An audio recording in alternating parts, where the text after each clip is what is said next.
nhớ rằng thằng thấy trong phim sao đời để nó giờ lúc sáng lại trâu nè nó cũng cho biết là mình sai in chỉ là lúc sáng lại trâu thế là một trò hậu lúc lần trong sai thì trong lịch chàoถ้าใช้ในปอนเนี่ยน้อยยอดตอนรักการทง来จอว่าอยดัดตะเกียมาจอดัดเชลจิว่าจอจีจอจะหนึ่งว่าจอจีเนอะ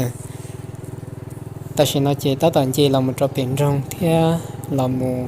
จอหอบเล่นทงที่จงพูดใช่ใช่เลยรุ่นทงเจยาล้วนในปอนย่อปีนอนทาลุสัง来จอเจเจ้าเกนอยยันเจเรามาจอเปแต่น้อยยอดเคียจอหอลุดเปล่าทง来จอละชีลุสัง来จอแต่เช้าในปอนเนี่ยนอปลยาเช้าละอัวก็จงก็เทียเช้าชีซื้อแต่สีมาเทียอยากตลอดมันเจวิเจยได้ที่เจว่าจีของมันไทยนั่นเราอยากจะไปปอนห้องนั้นนะจอยไทยมันชีทอเกเลยนะซื้อ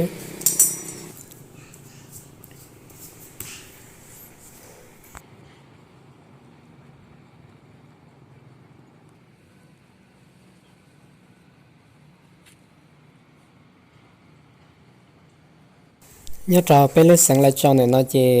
จอที่นั่งจัดเช็ดทอเกกูอยากจีชัวจ้องที่น่าจะเกิดเลยเทียที่อยากเลือกสังแต่ชิมาจัดที่นั่งตัวมูพอลือเทียว่าลาลัวละชีทอเกมูรอเจยิ่งอยากจะเกินเก่าเลยเทีย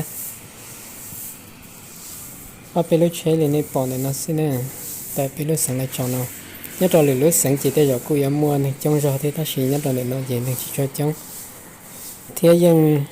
giờ chuyện gia trò tên không anh chỉ trong thế sự là giờ đi trả thế thì chỉ trong bảo lệ và nhớ trò bể bê lô trong mấy tệ thế này để sáng nó này đó chỉ nên trong chỉ trong trò tỏ cho cái thứ lọ và sau đó tôi vừa rau vừa món nọ lại xứ hàng được cái lọ và là cho kiến gia thọ phải một nó chỉ cho một chế trong bây giờ kia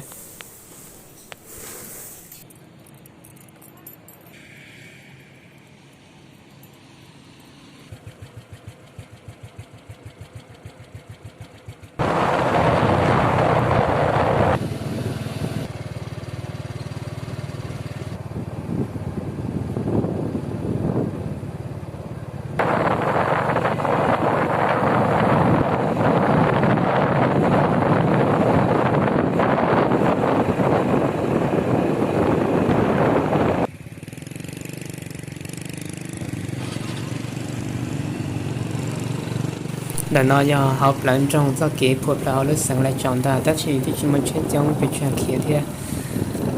tao đây nó chỉ cúi cho bé thì là một sai trò phá tổ và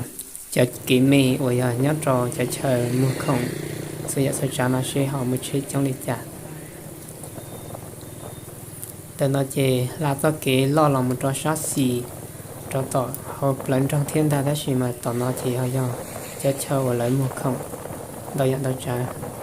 nên cô chỉ cho trong thế này chế chỉ lên nó sẽ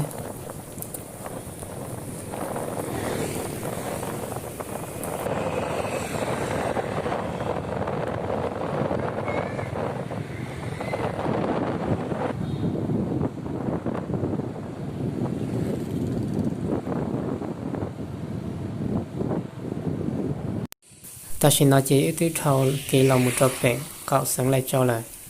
nhất trong này nó chỉ dân trong một trong trả lúc sáng lại cho ta chỉ nói chỉ giờ cho các lòng chuyện này thắt chặt này nó tự do đã và ót tận đầu là thế giờ cho các lòng chuyện cho họ thì đặt nó một trò tọ và bé chơi nhau chuyện chuyện đấy gần gọi lên nè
ta chỉ nói chế ta tỏ là sao trong tờ luôn huyện phòng thủ là chỉ luôn trong phòng thủ do cái nhân giao nên bỏ nói do cái quán gặp là cho họ luôn trong phòng thủ đà chỉ ta lên đại sứ cho cái nó nè lọt trở từ đêm chua khi người tàu là một trâu đã lúc sáng điện bia là hoặc là nó chỉ do họ là lúc là trong thiết ta tỏ ở lòng chế để nó cho bể bên luôn trong miền tây chẳng chúa đây cần gọi lên nè chế yo một lì thắt chặt lịch sử lên đặt và also một tập chế thì lịch sử để phải lưu hiện một tí nè ý trong phía của sát đời lúc này nó cứ ra video cho là sau lên nó lại xứ bây giờ đời mà lấy xin chỉ đùa là trả họ lựa đại video gì thọ cả sẽ làm gì cho cái nó cá nhân trong bây xin chỉ đùa